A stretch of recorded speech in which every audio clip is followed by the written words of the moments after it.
गोष्ट माझा कृष्ण माझा गुरु.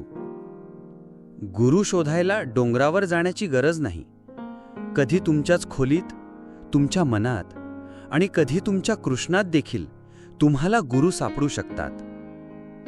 मी अर्जुन, वय 14, 8वीत शिकतो.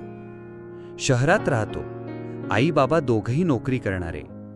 शाळा, अभ्यास आणि मोबाईल एवढंच माझं जग.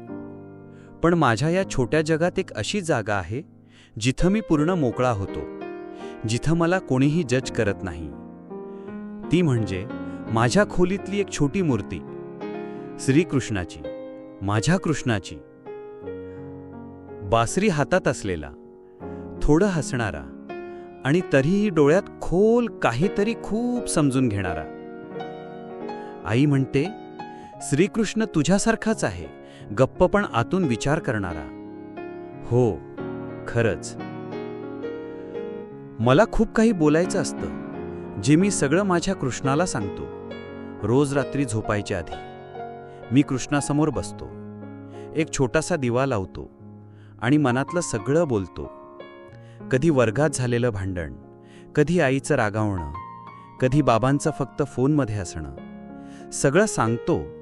एकही शब्द न बोलता तो सगळा ऐकतोय असं मला वाटतं. कधी तो माझ्याकडे पाहून हसतो, तर कधी फक्त शांतपणे पाहतो. कधी कधी मी त्याला विचारतो, कृष्णा, मी बरोबर केलं का रे? मी चुकलो का? तो उत्तर देत नाही, पण माझ्या मनात एक शांत उत्तर उमटतं. तेव्हा जाणवलं, खरे गुरु बोलून नाही समजत, ते अंतर्मनातून उमटतात. शाळेत सावंत मॅडम आहेत. त्यांचा आवाज हलका पण शब्द खोल. त्या एकदा म्हणाल्या, गुरु म्हणजे फक्त शिकवणारा नाही, गुरु म्हणजे तो जो तुम्हाला स्वतःशी बोलायला लावतो. ते ऐकून मी घरी परत आल्यावर कृष्णासमोर बसलो आणि पहिल्यांदाच स्वतःला विचारलं, कृष्णा, तू खरोखर माझा गुरु आहेस का? एक दिवस श्रेया, माझी मैत्रीण, अभ्यासात हुशार पण फारसं बोलत नाही. मी तिला म्हटलं, माझा कृष्ण आहे, मी त्याच्याशी बोलतो. ती हसली आणि म्हणाली, माझ्यासाठी माझी आजी तशीच होती. मी सगळं सांगायचे आणि ती ऐकायची, कधी उत्तर न देता समजून घ्यायची. तेव्हा वाटलं, गुरु म्हणजे नेहमी उत्तर देणारे नसतात, कधी कधी फक्त समजून घेणंही पुरेसं असतं.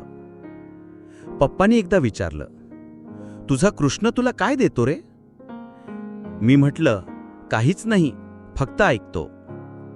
पप्पा हसले आणि म्हणाले, कधी कधी फक्त ऐकणं हेच सर्वात मोठं गुरुकार्य असतं. आणि त्या दिवशी माझ्या पप्पांमध्येही मला गुरु दिसले. शाळेत रिकी नावाचा एक मुलगा आला. स्टायलिश, सगळ्यांशी फ्रेंडली, सगळ्यांवर प्रभाव टाकणारा. सुरुवातीला छान वाटलं, पण नंतर त्यानं म्हणायला सुरुवात केली, गुरुबिरू काही नसतं, फॉलो मी ब्रो, मीच दाखवतो शॉर्टकट. आणि मी त्याच्या मागे गेलो. आईला खोटं बोललो, शाळेचं खोटं कारण दिलं आणि सगळ्यात वाईट, कृष्णासमोर बोलणं थांबलं. एका रात्री झोपच लागत नव्हती, मन बेचैन. कृष्णासमोर बसलो आणि विचारलं, माफ कर ना, मी चुकलो, पण तू परत माझं बोलणं ऐकशील ना, मला समजून घेशील ना? त्याचा चेहरा गूढ शांत होता, पण मला जाणवलं, गुरु कधीच एकटं सोडत नाहीत, ते फक्त थांबतात आपण परत येईपर्यंत. पुन्हा मी दिवा लावायला लागलो, परत कृष्णाशी बोलायला लागलो. आता मात्र एका वेगळ्या जाणीवेने. तो आता फक्त देव नव्हता, तो माझा गुरु झाला होता. शाळेत निबंधाचा विषय आला, माझे गुरु कोण? मी लिहिलं, कृष्ण, कारण त्याच्याकडे मी सगळं शेअर करतो, खोटं बोलत नाही. आई बाबा, कारण ते प्रेमाने मार्ग दाखवतात. सावंत मॅडम, कारण त्यांनी चांगले विचार शिकवले. आणि मी स्वतः, कारण मी चुकलो आणि शिकलो. गुरु शोधायला कुठेही जायची गरज नाही, न डोंगरावर, न कुठल्या बाबांकडे, न किती भक्त आहेत त्यावरून. गुरु म्हणजे कोणावर अवलंबून राहणं नाही, गुरु म्हणजे आपलं अंतर्मन जागं करणारा तो स्रोत, जो कधी माणसात असतो, कधी देवात आणि कधी आपल्या स्वतःच्या मनातही. गुरु तो ज्याच्यासमोर तुम्ही स्वतःला व्यक्त करू शकता, जो तुमचं मौनही समजतो. जसं माझा कृष्ण, माझा देव आणि माझा गुरु एकाच वेळी. जर तुम्हीही गुरुच्या शोधात असाल तर एकदा स्वतःच्या मनात डोकावून बघा. तुमचं मनच तुम्हाला सांगेल तुमचे गुरु कोण. कशी वाटली गोष्ट कॉमेंटमध्ये नक्की कळवा. तुम्हाला गोष्टीतला सर्वात जास्त आवडलेला क्षण कोणता? जर गोष्ट आवडली असेल तर एक लाईक करा लगेच.